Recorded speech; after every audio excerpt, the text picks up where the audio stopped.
বাংলাদেশ, যে দেশটি ১৯৭১-এ রক্তক্ষয়ী যুদ্ধের মাধ্যমে নিজেদেরকে স্বাধীন ও সার্বভৌম রাষ্ট্রে পরিণত করেছে, কিন্তু সম্প্রতি দেশে নতুন করে জাতীয় গণঅভ্যুত্থান হওয়ার পর থেকেই পাশের দেশ ভারত বাংলাদেশের সাথে তাদের সম্পর্কের উত্তেজনা সৃষ্টি করে। তারা ভারতে অবস্থিত বাংলাদেশের সহকারী হাই কমিশনে হামলাসহ জাতীয় পতাকা পুড়িয়ে ফেলার মতো ঘৃণ্য কাজ করে।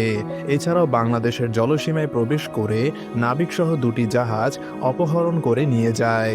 ইতিমধ্যেই ভারতের রাজনৈতিক নেতারা বাংলাদেশকে ১৫ মিনিটে দখল করার হুমকি দিয়েছে, যা দেশের সার্বভৌমত্বের ক্ষেত্রে হুমকি স্বরূপ।